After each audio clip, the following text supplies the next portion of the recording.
Good afternoon, everyone. Welcome to the penultimate Design at Large talk for this fall. And today, I am just thrilled that Mary Beebe, who runs the Stuart collection, is joining us today. I'm guessing that, given the large turnout for it being close to finals week, many of you know exactly what the Stuart collection is. And for me, I think it is maybe the most remarkable collection of contemporary public art on any university campus I've been to. It's just an extraordinary collection. And so when I emailed Mary seeing if she might be able to come give a talk, I figured there was no way possible, but we juggled a few things, and Mary was thrilled to join us, which is a real honor to speak to, for us, to have somebody from a different community come and speak. If you haven't seen the Stuart collection, there's a wonderful map on the UCSD website that will walk you through it. And I think what's so interesting about it as a collection is that it's both always, it's really omnipresent on campus. You can't walk anywhere, probably literally, without seeing at least some of the public art. And yet at the same time, there are all of these gems that are completely tucked away, many of which from famous artists with really interesting stories, and even the stuff that is visible, you may not know how it came to be. And if you're a gallery curator who hangs art on walls, that has one set of challenges. When you hang houses on buildings, the community onboarding and logistics of all of that is just a whole nother level. And so this really is Design at Large. So please welcome me and join Mary.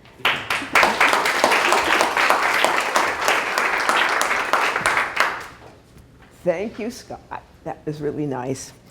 I'm not really a different community. This is really, we're part of the university community.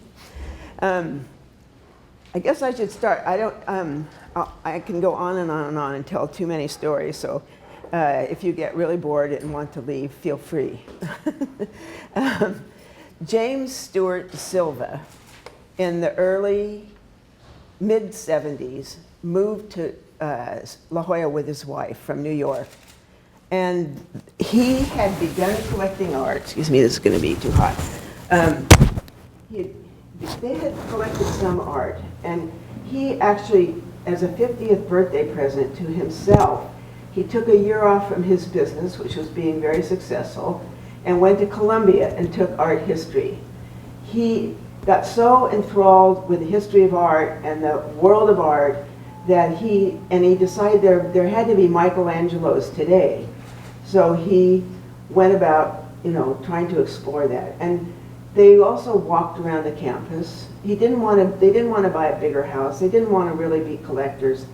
He thought that maybe he could help change the campus and bring some art. And so he worked out a deal with the university whereby he started it by giving $1.5 million, not quite, but almost. And they put out a job application. I was up in Portland, Oregon. I wasn't looking for a job. I was running a contemporary art space up there. But I got a call from one of the faculty, the art faculty, Newton Harrison, and he said, will you come down and talk to us about a sculpture project? Well, it ended up, when I met Jim De Silva and Pat Ledden, I don't know if any of you remember Pat, but he was here then, I thought, wow, these guys are really real. This is something that could be a real thing. So I changed my life. I upped my stakes and moved down here, and not really knowing what was going to happen or how to proceed. So it took me. That was 1981. The campus wasn't as big as it is now, but it took me a while to even find my way around, much less figure out how to do anything. So Nikki DeSanfal had already been selected by the advisory board. One of the best things Jim did was to set up this advisory board to the collection, which is one member from the art department, which has been Newton, and then it's been Kim McConnell, and then these other very important people like John Walsh, who's is the director emeritus now of the Getty Museum. Hugh Davies, who's directed the Museum of Contemporary Art here in San Diego. It was Anne Darnancourt, who was head of the Philadelphia Museum until she died tragically. It is Rob Stuart, who's the dean at Yale. Patricia Fuller, who ran a program at MIT. I know I'm leaving somebody out. Anyway, what it does, they decide artistic merit. So when I bring artists to campus and work on proposals, those proposals go to this advisory board, and they say, and that artist can do better, or, you know, or great idea, you know, let's see what we can, let's go for it. And it protects the chancellor in a way. The chancellor, when people say, how can you call that blue fence art? He can say, he or she can say, hey, you know, I'm a chemist, or a physicist, or whatever, what do I know about art? But I've got this advisory board that tells me that this is really good art. So it's, you know, and it keeps it out of campus politics in a way. It gives me a lot more freedom to sort of do, we don't put things up for a vote.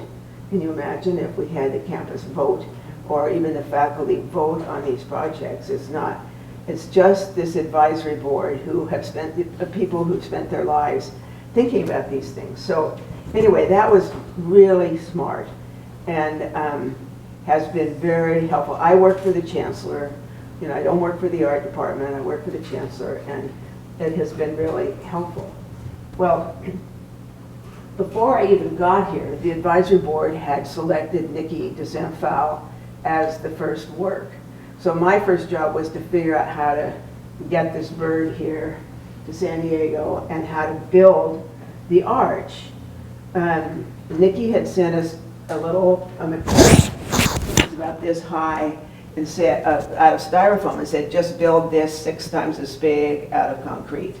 Well, you know, the Department of Buildings and Facilities and Design thought this whole idea was really crazy, and that students would rip everything down, and that it was going to be an exercise in sheer folly, embarrassment, and terror. I don't know. Anyway, so they didn't want to be helpful. So I said to Jim, I'd worked with a young man in Portland who I thought was really good, not only a good artist, but a really great problem solver. And his name is Matthew Gregoire. And he came down and figured out how to do this. And he's still here. He's worked on every single project. And he really figures out the technical aspects.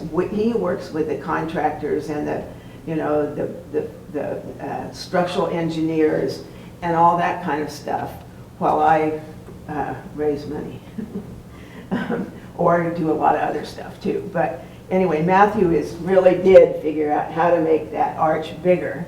And we went to Nikki's studio in France, and we had a wonderful time. So he built that, and then the bird came in February of 1983.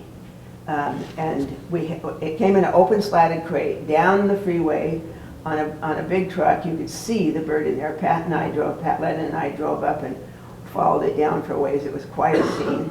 And then we, quote, flew it. You know, the faculty club wasn't there yet. We flew it to its base, and we served cookies in the shape of the sun god, and we had lemonade and stuff. And it was met with a mixture of delight, distress, dismay. No, nothing like this had ever happened before. One professor said to me, "It looks like the 3rd grade to me." I said, "Did you have a bad time in the 3rd grade?" Anyway, but the very next year, the students started the Sun God Festival. I did not start the Sun God Festival, the students did. And that was really cool. And of course, the Sun God has gotten all kinds of decorations and things. This is a really old one, as you can imagine. Sony Walkman. Students now don't have a clue what a Sony Walkman was, but it's gone cap and gown for graduation, It became very distinctly male one spring day. The guy from the newspaper called me and said, "Mary, have you seen the sun god today?" And I said, "Yeah, I have."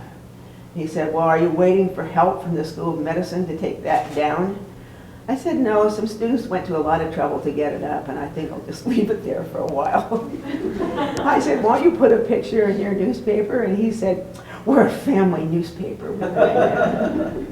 Anyway, so that's, I mean, you all are familiar with the sun god, and you know, seen it in its various machinations. But, and I thought that the next thing we should have would be really different. I didn't want people to think that we were going to just do oversized statuary all around the campus.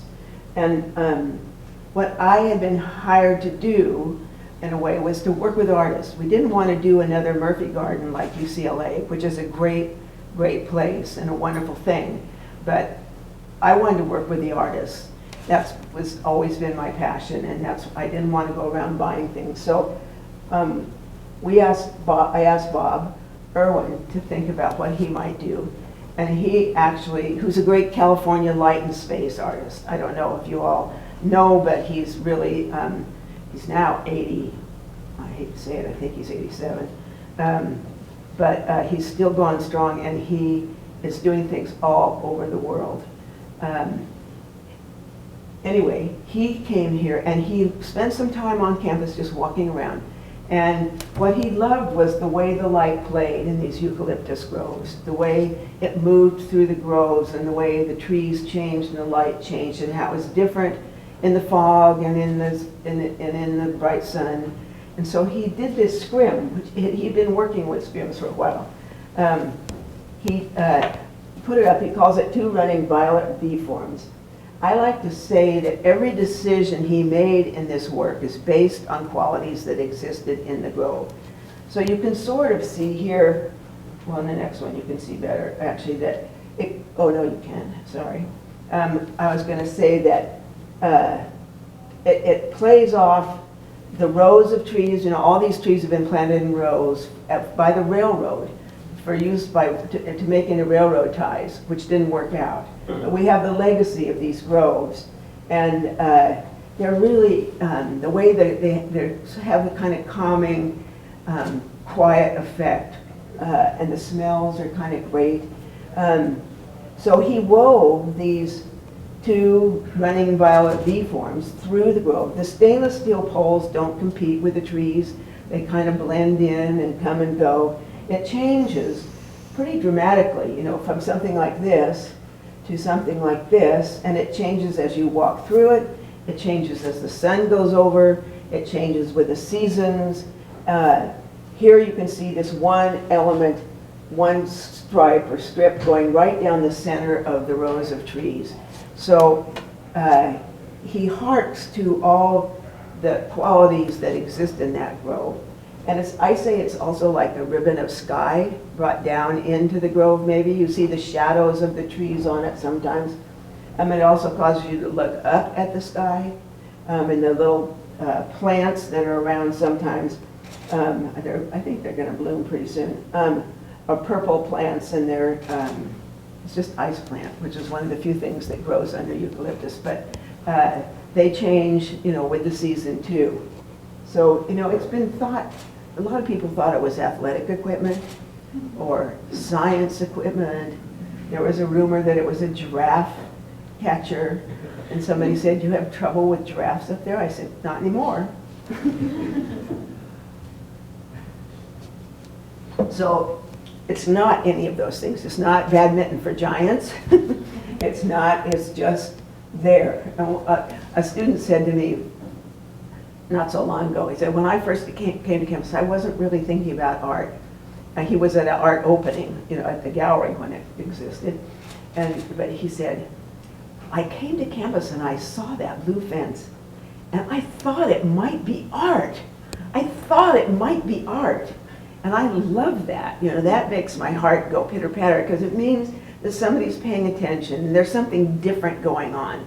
And why is that? And what is it? And what is happening? So I like the idea of these works causing or sparking people to think in sort of different ways than they normally would when they're all engrossed in deep in their books and their studies. This is a work by Richard Fleischner, commonly known as Stonehenge, as I'm sure you know. It's not really related to Stonehenge. It doesn't connect with the solar system or the seasons or anything else, but he's really thought carefully about this whole big space and placing elements at the perimeters, defining the space, and just making it into a territory where it was clear that somebody had thought about it.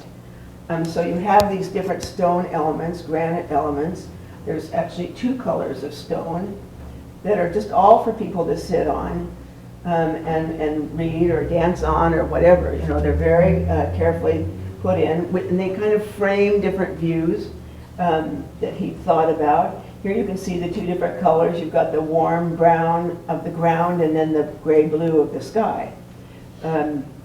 People have chosen this place for all kinds of things, from weddings to memorials to festivals. So I think that shows that people do recognize that it's kind of a special place, that it's, you know, it's not just any open lawn, it's got something else going on. Terry Allen's trees. Terry Allen is an artist from Lubbock, Texas. He's a musician as well. He has written operas, he's written stories, he's written operas that played at Lincoln Center. I mean, he's got a band, the Panhandle Mystery Band. He writes songs. He's an incredible draftsman. He can draw beautifully. He has incorporated all kinds of things into his performances and into his artwork. And for us, he had a few different ideas, but for us, the idea we liked best was this idea of 3 trees, 2 of which are wired for sound. He chose 3 trees that had been cut down by the university to make room for, well, where the engineering is now. But, and I should tell you, just digress for a moment, because the students did a great thing. They cut down this whole grove, and you know, because the trees are in line, like an orchard, they left stumps about 1 foot high. And students went out in the night and put white styrofoam crosses on each of those stumps. So it looked like a graveyard.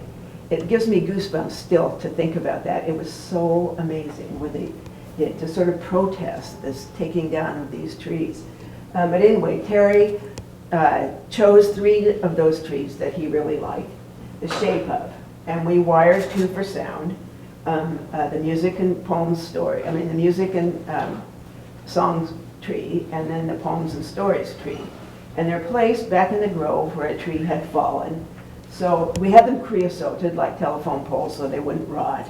And then we planted them where a tree had fallen. So they're sort of been given this new life. And the 2 wired trees, you know, sing or talk.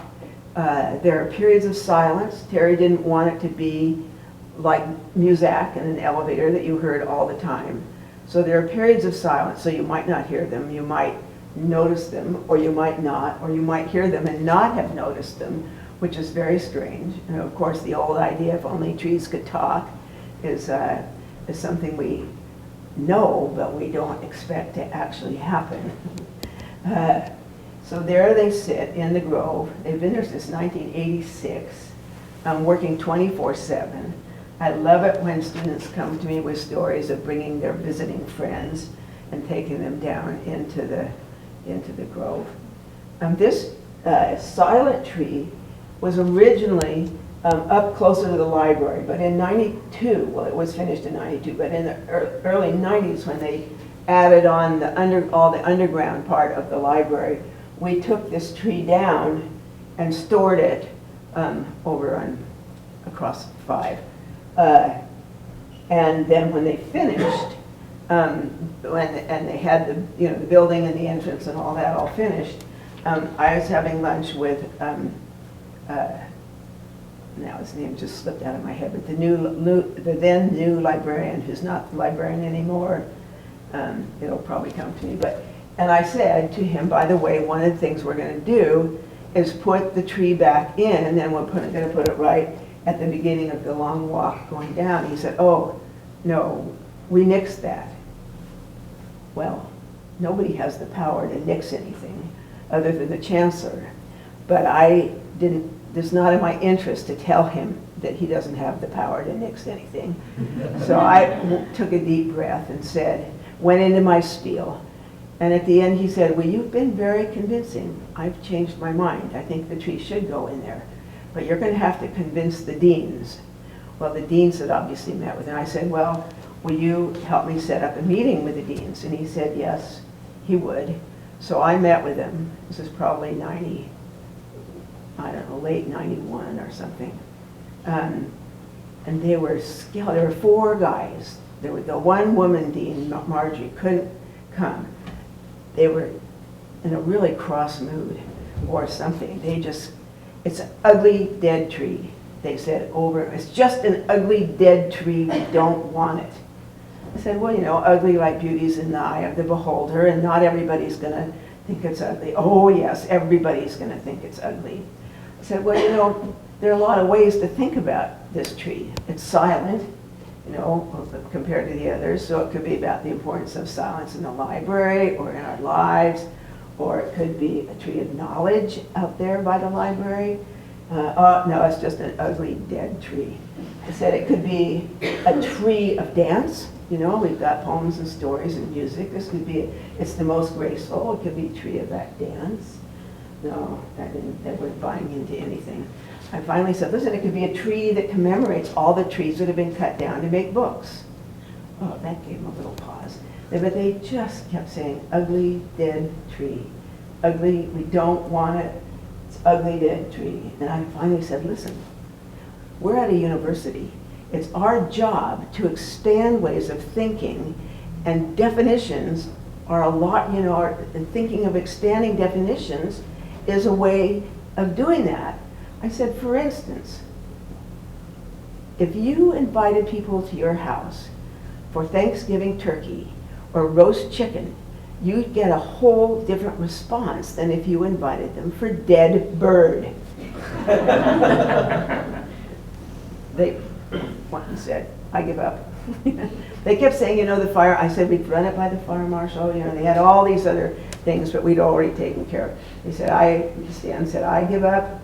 I can think of no reasonable objection, which of course there wasn't, but it was just a matter of their taste. And of course, so it went up, and I never heard a peep from them, because Chancellor loved it, all kinds of people liked it. It was just fine.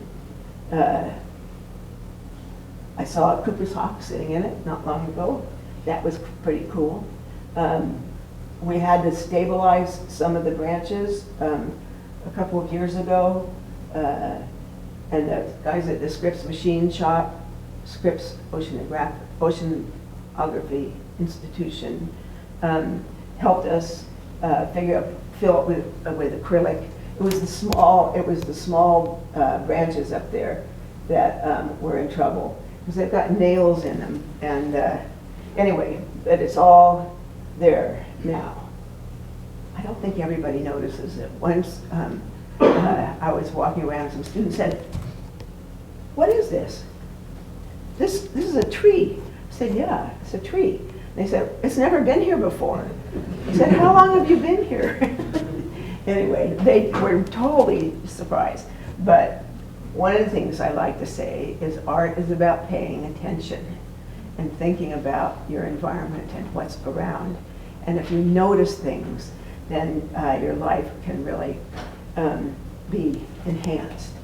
So this is Nam June Paik, known as the godfather of television art, or the grandfather, or the whatever. He had this idea of putting these Buddhas and TVs outside, like a graveyard or a TV landscape. And of course the media center, where students are studying television and all that, was the logical place.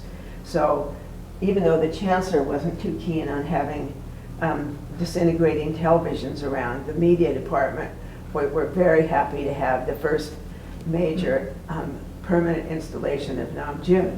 So that one, so here you have what he calls the samurai Buddha staring into this framework of an old TV, watching the grass grow. Sort of, how do we think about television? Do we think about it like Buddhas in meditative, long-term time? What are archaeologists going to think of TVs and the way in the future? What does it mean? What has it meant? Or do we think in 30-second sound bites, like TV has taught us to do in so many cases? So then inside, we have these live TVs that are wired so that they're interactive. And we have just, Namjoon said, when we put this in, we said to him, what should we do when these become obsolete? And he said, just get some students to figure it out. The students will know what to do. So the synthesizer that, I don't know what you say, coordinated, you engineers know this stuff better than I would, but sort of that these images went through, had totally worn out, couldn't be fixed anymore.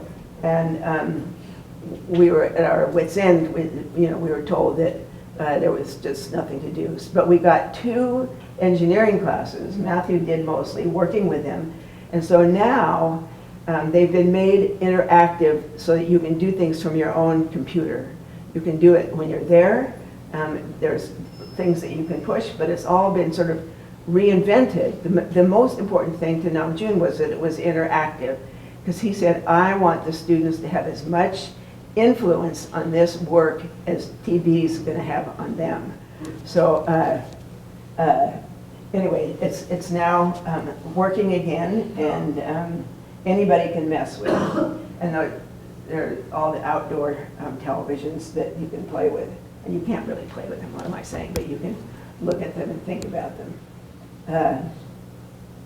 This is Hamilton Finley. The library has he was a poet and an artist. He didn't really sculpt things himself. So that's, he was interested in putting language into the landscape. And so I said, the library here has a great poetry collection, and they have quite a bit of Ian's work. And what he thought about was the word unda. So you have the wave sign rolling through the word, here, switching, you have to switch those letters, and then it will come out correctly at the end. So you have the actual wave of the ocean, which you can't really see, but you know is there, and you can see the ocean sometimes. And the word, the sign, and the actuality overlooking this playing field where you can watch man at play, or you can watch the sunset, the spectacle of nature, and of course the learned person always knows Latin. And of course Spanish too. Onda is Spanish, so you've got all those things that sort of stair steps out, horizontally beyond the university campus to the ocean. People say, well, can we just sit on them and drink beer? And I said, sure. And if you want to think about the roots of language, you could try undulating. But that space is meant to stay forever for a playing field. You can see them here. Then we have Bruce Nauman, who had this great idea of putting the vices and virtues on Mandel Weiss Theater, which became very controversial. I have a file this thick of letters to the chancellor, people saying, we do not want neon in our neighborhood, or people saying, yes, we would love to have the neon in our... Well, it was the second season, it was 83. It was the second season of the Playhouse, and they were very nervous about controversy. They didn't really want to mess with it. So they just didn't think they wanted it. And now they wish they had it, because people have trouble finding the theater. And we had thought, when Bruce and I were just walking around the campus, and we were happened to be trying to remember the vices and the actual vices and virtues. And of course, hope, faith, hope, charity are easy. And then you have to go from there, and you're not quite sure. So anyway, that's what we had been thinking about. And we came across the Mandel Weiss, this big box up there, and it looked, great, neon theater, marquees theater, vices and virtues, the forces of human nature that theater is about. That's perfect. Well, it became, as I say, quite controversial. The city councilman from La Jolla called a press conference up there and said, if the university is allowed to put lust up here in neon, it will incite infidelity in the community. The paper called me again and said, what do you think? And I said, there are 14 words. How come he chose lust? Doesn't that say something about him? We do. Anyway, the chancellor, Dick Atkinson, asked me to hold off. And I said, just can't hold, it's too important an artist and too important a work. I can't hold off forever. But then Lee Rudy, the dean of engineering, said, this building had just gone up. And he said, or it was in the process of going up. And he said, Mary, maybe you could put it on our building. Well, we got Bruce back out and we looked at it and it was perfect. Around the theater, the letters were going to only be 2.5 feet high. Here they're 7 feet high. And you get the window up there that they're over. And so you get the three-dimensionality back. You can see through the other side and that it goes all the way around still. And I love this building. I think that Leonard Weitzer, who designed it, is a really interesting architect. And he luckily really likes this work. So we don't usually ask the architect, but in this case, Leonard was very enthusiastic. But the vices and virtues flash. They come on anytime after dark. It's usually after 3. In the winter, it's better than, of course, in the summer. It's earlier. The virtues are in upright letters, and they flash sequentially clockwise with the world. And the vices are in italics, and they flash counterclockwise against the world. You get all possible combinations of words, and then it starts up again. So that's because the vices have slightly less time. They have a quarter of a second less time than the virtues. So I told the chancellor that the moral tenor of the university was going to be on the rise as soon as this went up. But it really is, at night, to me, it still makes my heart go pitter-patter. It's just, one of the letters said, against it said, anybody who comes to the university who doesn't know the vices and virtues shouldn't be there. I had thought, people will remember which are vices and virtues now. We had a hard time discussing, but anyway, there they are, still looking beautiful. Since 1988, they've been going, and they come on every night. And this is Bill Wegman, known for his Weimaraner dogs, Sesame Street, and you probably all seen, or maybe grew up with, his videos on Sesame Street with the Weimaraners dressed up and doing things that people would do. But he's a really interesting artist beside that. And I ran into him at a party in LA and said, what do you think? Do you ever think about sculpture? And he said, yeah, sometimes. He now says that was just a lie, but that he didn't really think about sculpture. But I said, come on out and let's look around. And so he did, and we wound up out here. We actually built that slope up a bit to make it extend out a little bit more. But, when we were looking at this, you can see that a lot hasn't been built yet when this first went in. Like the Mormon Temple's not there. Aviar is just sort of beginning. There's not much there. But so he said, we could do this like a national park, where they have these information or pictures of identifying what you're seeing. So in this bronze plaque, everything out there was identified. When I say everything, most of the things. But there are things like mystery dirt, a lost development, student testing site, all kinds of leashing building or something like that. But then there's smells and aromas and other things coming in that were coming up from the houses. And so it's really kind of an adventure in looking at this map and sort of looking out and seeing if you can find anything. The seeing out, you can use this telescope, which is free. I was told that I would have to get permission from every resident. I said, okay, fine.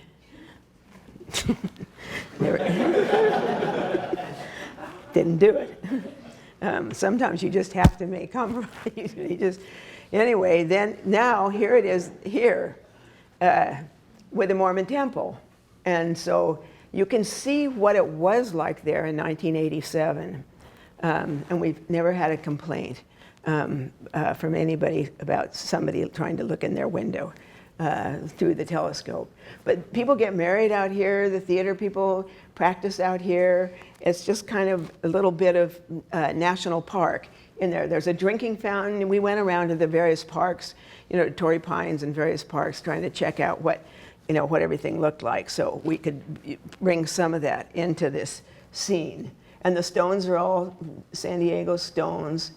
You can see that this is the drinking fountain here. It's just very simple. Then there's Jackie Farrar's Terrace, which I don't know if you know, is over at the School of Medicine. They asked me if I knew of anybody who did terraces. Jackie's done a lot of terraces. And to me, she put a sort of musical tone into these, and a rhythm into the sort of progression of that expanse. Here are the benches, and she just wanted, and I think they wanted, a quiet place where scientists could go in between whenever they had a quiet time. We knew that the building adjacent was going to be built, but so now that's all filled in with building. But Jackie played with all of that, and she chose the trees and worked with as part of the design team for the whole building with Charles Moore Rubel Udell firm, which did it. This is Michael Asher's drinking fountain. It's the only permanent outdoor work of Michael's in the world. He's a really important conceptual artist, and he spent maybe 2 years sort of poking around. He'd come down from LA, poking around the campus to try and figure out what he might do. And when he discovered this plaque on that stone, he thought, oh, wow, he's very interested in the historical roots of institutions. And he's done some funny things like switch the lions at the Chicago Art Institute so that they're looking out instead of in. Or maybe the other way around, I don't know, I can't remember. Or for the Whitney Museum, his project was to keep it open for 24 hours a day for a month or a week, I can't remember. He did, anyway, his things are usually very ephemeral and gone before you know it. Here he thought, okay, it was right on the median strip. This median strip was the center of the military campus. The headquarters was just off there on the left. I don't know if you were around for that nice old wooden building that they finally tore down because it was full of termites and everything else. And they built the big student center.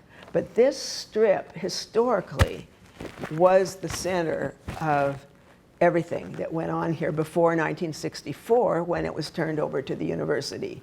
So that is a military flag. What do you say? It's not a proper, but anyway, regulated. No, there's another word. But it was put in that concrete. There's dates on the concrete platform for it that say something 1943. So that's from 1943. So what Michael did was build this sculpture of a drinking fountain. It's an exact replica of a working drinking fountain that you see in offices and schools everywhere. But here, he placed it in the middle of this, it's not up against the wall. It's in the middle of this area, but he says that when you lean down to have a drink of water, the flagpole acts as a sight line to the rock, which is the history of the campus. Now that's very subtle. And most people, of course, don't realize that that's the whole point. But the students have their own stories. They say it's smart water. You have to have a sip before exams. And somebody said, well, or you're bowing to the chancellor. So anyway, but it's interesting because I don't know if you know that it was destroyed in January by it's really sad, a crazed student, and who was, I don't know if he was on drugs or what the deal was, but he had on a black cape and a black hat and black gloves, and he went around and destroyed stuff in that whole territory. So it's not like he was after the Stuart collection. It's just he destroyed cameras and lights and things on top of the chancellor's office and other stuff around. So, but he totally smashed the drinking fountain, which was just devastating because it was so angry for one thing. It was just really hard to take. But we had all the plans. He's died. So we have all the original plans. We have all the original people. Matthew worked on the first one. The guys at Scripps Machine Shop did all the metallics, the metal stuff on it, and we were able to reproduce it.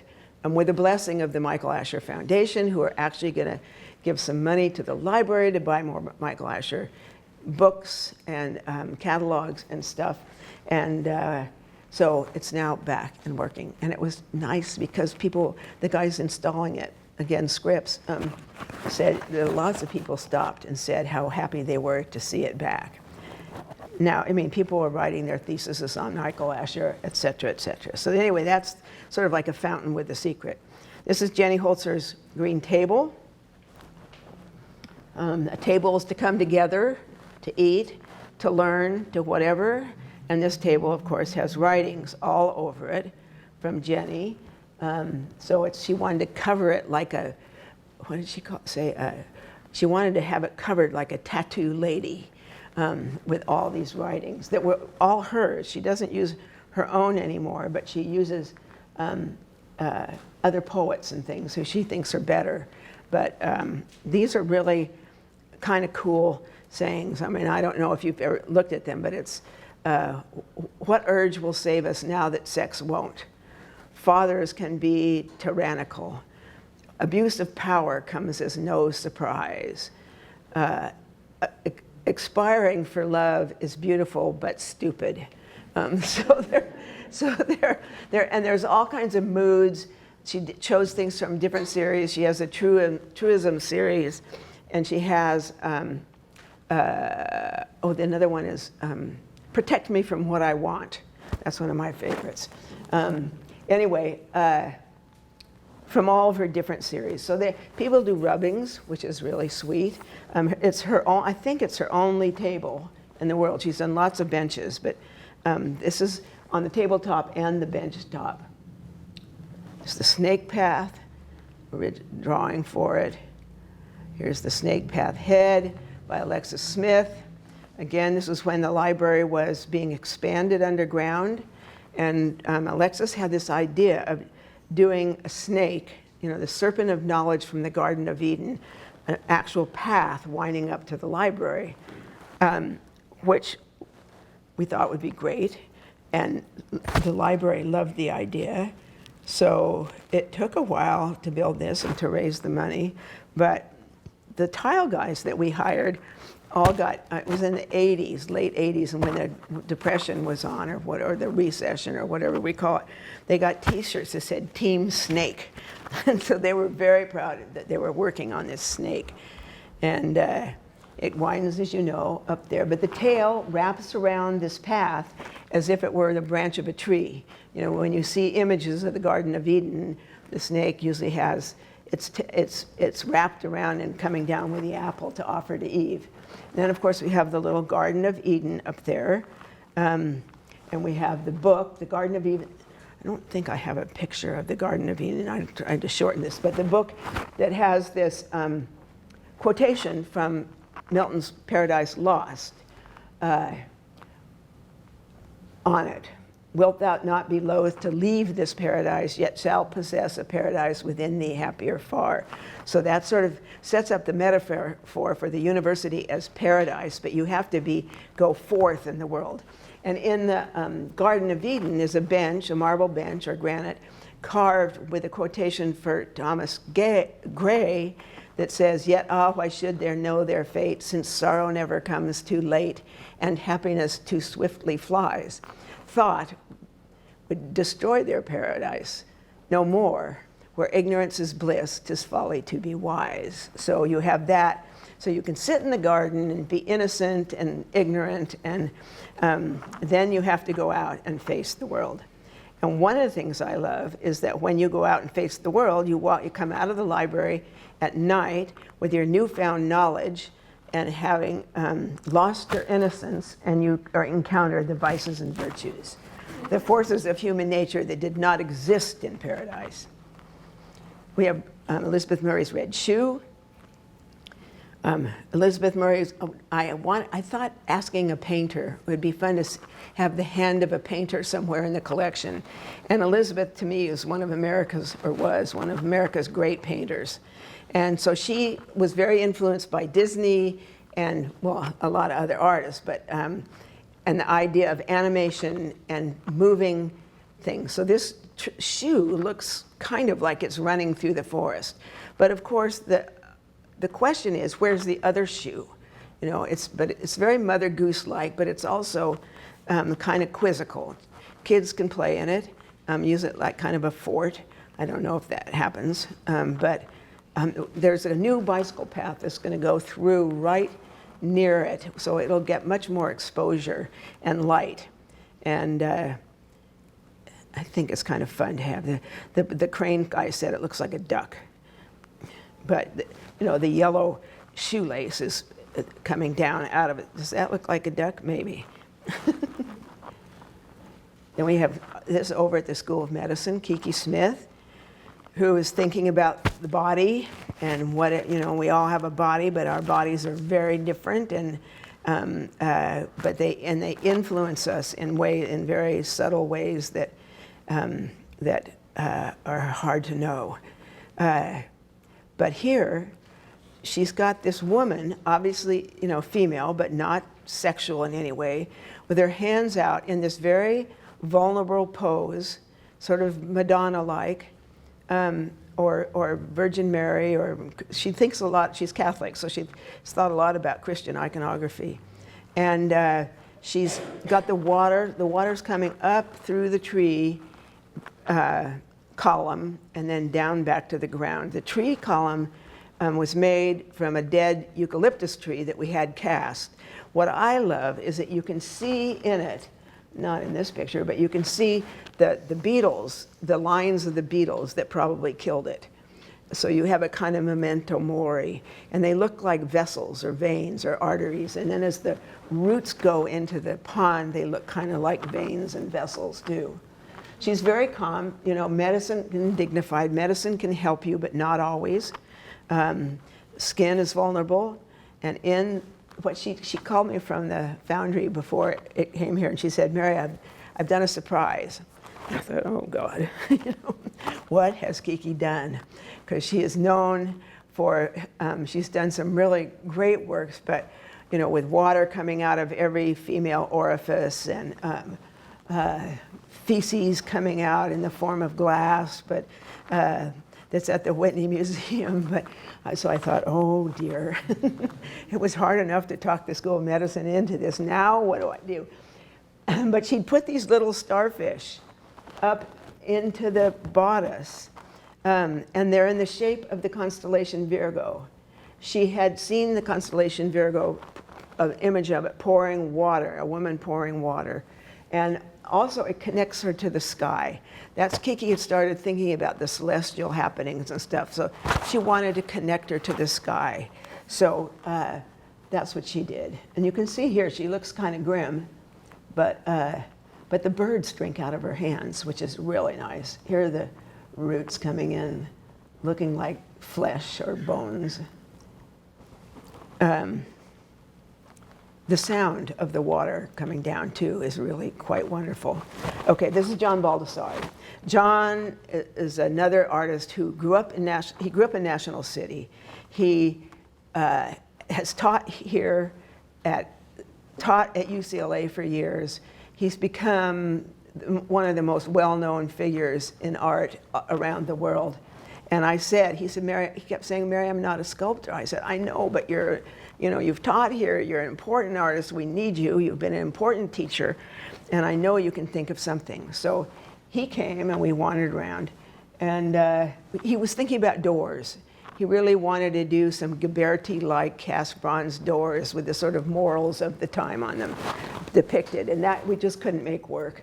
I mean, maybe at an Ivy League campus with big old brick buildings and sort of solid doors, but we don't have those in California. So here at the library, we thought, oh, good, we can use all these windows and just take them over. So he wanted to bring students into the picture. So we had a grad student take photographs of students. And then John chose the ones he liked, and they're standing on pedestals of books, holding up the building like caryatids. The books were chosen by the librarians. Again, it's not John's hand in here, in the thing. And then he read, Read, Write, Think, Dream. He had rubber stamps when he taught, and he would stamp students' papers with read, write, think, or dream. So he wanted those words to be in. And then, of course, the doors are red, yellow, blue. So when they open, you get orange and green, which are the primary colors, and the secondary colors. Here you can see, looking through, you see the pens and pencils, sort of the instruments of learning, in a way, in the prismatic order of color. They're not in the color John chose, they're in the prismatic order. And then you have these palm trees on the doors, sort of echoing the vertical. And then you have this other image of the ocean, which is, where we are, but also, again, the world beyond the university. So those are busy doors. And the library's just gotten a whole lot of money to redo that whole ground floor, but Brian assures me that the Baldessari is going to not be touched. So it'll be there for a while. And we have Bear. I hope I'm not taking too much time. Anyway, this Bear, Tim Hawkinson had the idea. He was an artist who uses things he finds around, every thrift shop things, his body, whatever he can find, and not spend too much money on it. So he lives in Altadena, so he knows the rock formations around here, between here and the desert. There's all those granite rock formations, and he'd see animal shapes in those formations. And so he thought, well, let's make an animal out of rocks. And he decided that a bear, seated like a teddy bear, would be the most stable form. It's the only reason he chose a bear is because it seemed like the most stable form. Well, of course, if you made it this high, it would be quite cute, but it wouldn't be much beyond cute. So we had to make it with some serious scale. And so it took us a year and a half to find the torso. First thing we had to do was find the rocks. We went out around, we scouted, we drove around, we hired students to drive around, we advertised. We then we talked to Boy Scouts who own a lot of property.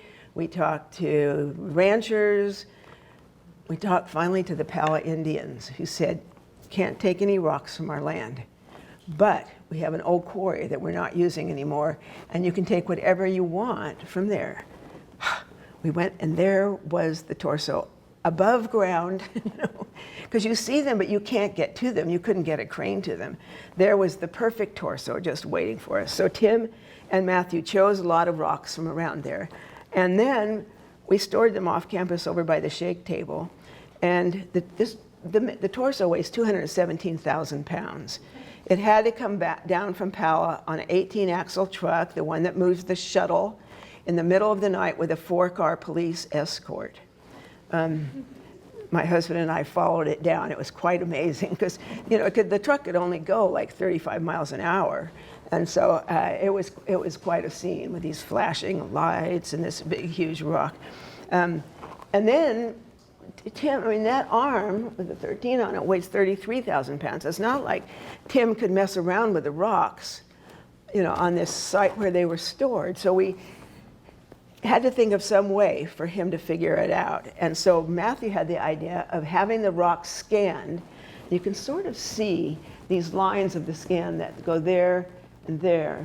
And so we had them all scanned, and then we took the scans to the supercomputer center, and they spit out miniature exact replicas.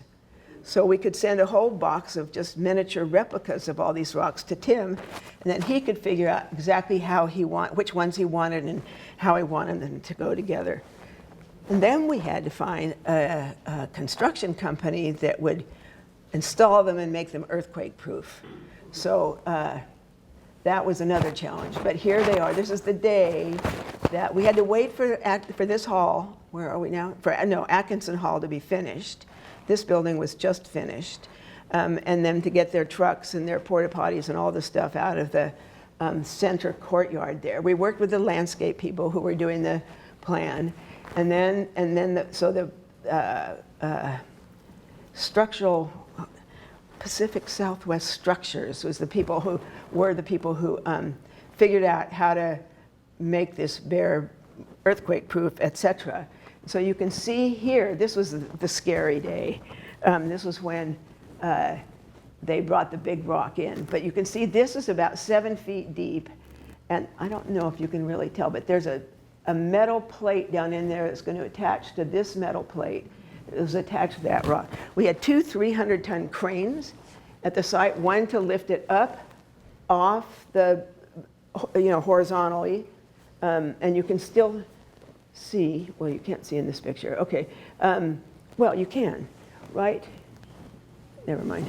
And then another crane to move it forward and come into the waiting, to the waiting pad for it. This was scary, this moment. The guy who does what they call I think it's the layout or something, which is step by step exactly what's going to happen, said he hadn't slept for a week because it's so heavy. But it all worked. And here's Bear. And those trees have grown up now. And Bear has become Barry Potter. One day, Bear has gotten heart eyeglasses for Valentine's Day. It's gotten an entire crew outfit. It's gotten a big bear trap out in front with a pot of honey in the middle. We love all these. It got a scarf. Some women in the community knit a great big scarf for it for Founders Day a few years ago. And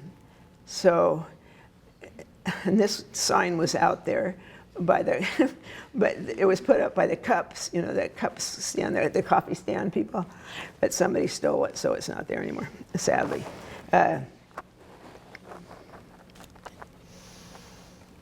Anyway, Bear has taken on its own life.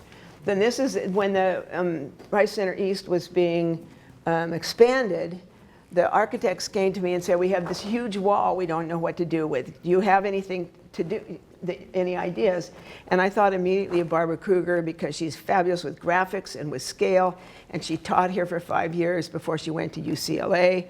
And so this feels like a kind of depot or an airport or a travel, space in here. So that's where you're thinking about time. So this is a work about time, and you've got these big clocks with these rectangular sections that say another day, another shirt, another time, another night, another sweater, another love.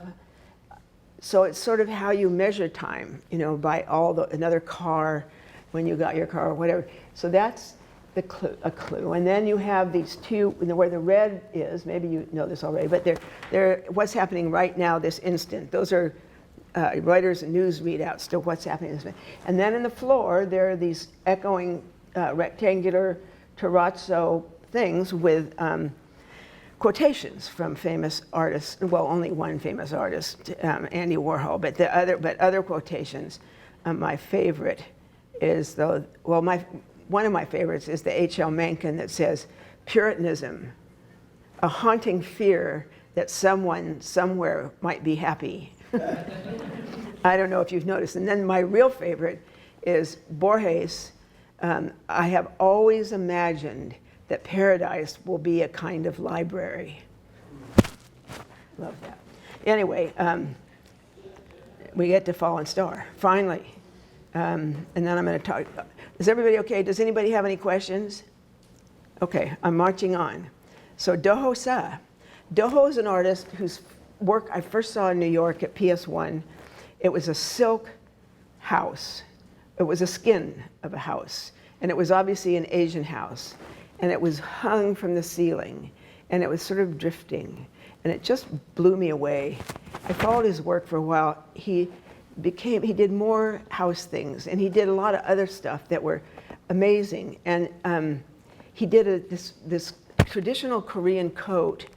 The Seattle Art Museum has it, and other people now do too, but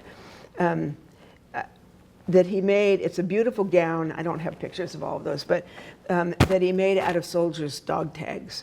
So it's a gorgeous Korean gown made out of war things, you know, and he's turned it beautiful. And at the front, it's open, and inside is highly polished brass. So when you stand there, you see yourself in it. So you're reflected in it. So it's this, and the dog tags can go all the way out to the walls, you know, and if he wants them to. And he's actually going to have a big show at the museum. I should tell you this last, but in March, and you'll see he's done the apartments that he's lived in. He's done them all in silk. He's done all of the furniture in silk, including the toilets and the sinks. The meticulous weaving, sewing of these things is quite extraordinary. And he has become so successful that he could afford to, this is his favorite project. This is like his dream come true. He had two ideas for us. One was a Korean garden on the back of a truck that just sort of landed in some sort of berm as if it had been driven all the way from Korea, which is, of course, impossible, but so is a house from the East Coast or somewhere out of, God knows where, but crashing into a building. And we chose to go with the house. And he thought nobody would ever try to do this. So we became heroes. Here you can see how it's on there. We tried to put it on Urey Hall. Urey Hall scientists said, we don't want people coming and going. Our labs are open. We've got all this stuff. So we continued our search. And we're one day up talking to Frieder Seibel, who was the Dean of Engineering. And we looked out the window, and there was this big platform. And we thought, maybe we could put a house out there. And Frieder said, sure. It wasn't quite that easy, but he almost did. So, what I first have to do is the Dean of Engineering's building, right? So I have to get him on board. This is people ask about how you do this. I have to get him on board. The more he thought about it, he thought about it. And he thought, okay, let's just do it. And I had to get the Jacobs, Irwin and Jonas, the Jacobs School of Engineering. And I've already told this to some of you earlier, but Irwin was kind of nervous. He kept saying, no, Mary, I don't know. And I finally said, Irwin, are you afraid it's going to make your building look silly? And he said, yeah, kind of. I said, it's going to make it famous. So anyway, there it is. And it has. It's gone viral. You probably all know. It's pretty amazing. But we, again, got structural people and all this stuff and built it. I wanted to build it on campus where people could actually watch it growing. And it took from, I think, June to November. November 15th, 2011, we had the biggest crane you can get in North America, or anywhere, I think, but one of them, come and lift. The house weighs 70,000 pounds. The crane came in early in the morning. The, what do they call them, counterweights came in not much later, and then they messed around until almost noon. And I was getting nervous. Do these guys know what they're doing? They would lift it up a foot or less, and then they'd put it back down, and then they'd do it again. I thought, Doho was getting nervous. And anyway, all of a sudden, without any warning, it just, they went up, and it took less than 5 minutes. It was pretty amazing. There's a video of it that UCTV did on our website, which is quite fun. Doho said, when I was going, he said, Doho, Mary, my heart is coming out of my mouth.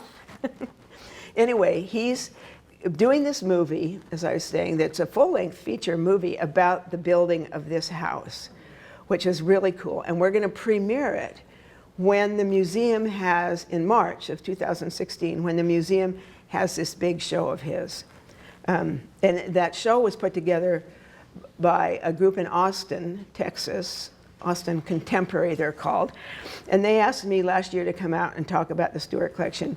And I did. And Mickey, one of the collectors who was at this talk came up to me afterwards and said, Mary, do you have any idea what a deal you got with that de Hossa? And I said, yeah, I kind of do. Because he just bought for $1.5 million, you know, a sculpture this high. And so that's, Doho's become a pretty big deal. And this show, you should all see it. It's really going to be fabulous. I saw it there. So there you can see that, and then you can see the inside of the house. And then you all know you can go in, and we opened it in June 7th, 2007, and there's Doho. Oh, that's the next one. Talking about it to people. He's really beautiful. And on that shirt, he did things with thread. He's done a lot of unbelievable things with thread. That picture is anyway, it's complicated. I should keep going because I've already talked for an hour almost. This is John Luther Adams, the next project. John Luther is a composer. He did this thing in Lincoln Center last summer that got rave reviews, and he did this same piece in Balboa Park in the Japanese garden. And they had musicians all around in the canyon there and the water coming down, and I don't know, I mean, I thought it was just magical.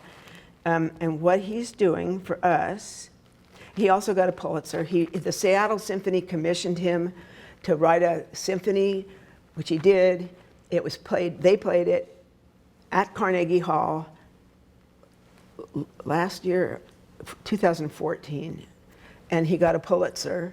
The La Jolla Symphony and Chorus has been doing his works. In fact, they're doing one this weekend on Saturday and Sunday, his symphonies. And he lives and breathes music. He's a serious musician. He's so excited about this piece he's doing for us that he said, Mary, this could be the most important thing I've done. So he chose, we scouted around, this theater, this eucalyptus grove out by the theater. You can see this is Mandel Weiss Theater right here. I never can figure out what this is doing. And so there's a nice old, not very big eucalyptus grove right there. And this bicycle path, see the shoe is in there. The bicycle path is going to come sort of right down along here and we'll go over by the shoe and then I guess come out over here. But yeah, over here somewhere. But that's why we think it'll be great because people will maybe hear things as they bicycle by, and also that the shoe will get more exposure. But what he's doing, and we've worked with UCSD engineers, electrical engineers, with the Scripps oceanographers who know about depth sensors and all kinds of sensors. And what does he say here? Long-term, that's true. Then he says in this next one, there'll be no pre-recorded elements. Everything, it's influenced by the wind, the rain, the sound of the trees, the sound of cars going by, the sun. It'll be different in winter and summer and on a rainy day or a cloudy day or a sunny day or at night. And it'll never be the same. So he's calling it the wind garden now, not sound garden, but we're kind of excited about, here, maybe let's see if this works. This is just a sample. We did a sample we set it all up for him to work on in June, and he came and gave a talk to the Friends of the Stuart Collection. Oh no, that's not what I meant to do. Oh, shoot, no wait, let's go back. Oh, I can't. I was going to play this little thing for you, but I don't know if it. Wait, I have to. Let me see if I can figure this out. I need help. I don't know how to do these things. Wait, I think I've got it though. Yeah, here we are. Okay, now let's see if I can do this. Can you hear anything? Not yet. Oh yeah, it sounds a little bit like bells. It's working. Oh yeah, you hear it? It's very subtle. It'll be subtle unless the wind is blowing really hard. I tried to turn it up here, but it didn't do anything. You can hear. Anyway, I think it'll be a kind of magical place to go and listen. He's sort of setting it up. Oh, let's try it again.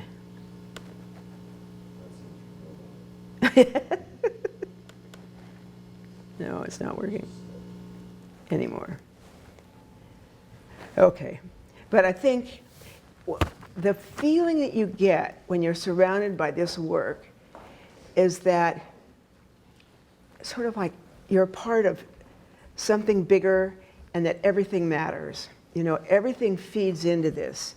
And it's subtle, but you can sit there for a long time and just sort of, I don't know, meditate or whatever you want to do.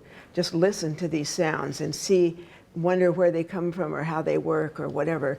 But I think, you know, it'll never be the same. It'll be different every hour, every day, every minute. And we think it'll be a really nice place for people to go. So that's our next project. That's the end, unless you want to hear about more projects. Yes.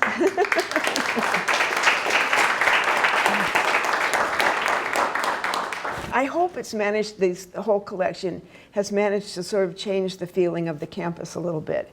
You know, people tell me that sometimes, and I think that's, you know, one of the nicest things that could happen is that this art is just around. Kiki Smith, we've just done a film, did I say that already, that you can Google or go on UCTV and just look for the Stuart collection, and then we've just finished it. And in it, Bruce Nauman says, I'll answer your question in a second. Bruce Nauman says, the thing about the Stuart collection is not there to talk about the importance of art.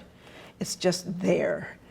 And I love that. And Kiki Smith says, it's really important to have something inexplicable, totally inexplicable in your life every day. And so, you know, those are two of my favorite quotes. And there's a hilarious thing with Bill Wegman at the end if you listen to, you know, watch the whole thing. But yes, you have a question. I was just going to ask when the wind garden is. We're aiming for April. Next year? What? Of next year.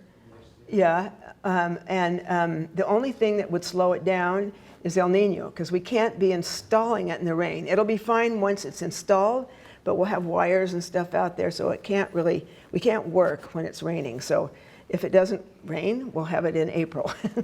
If it doesn't rain at the wrong time, you know.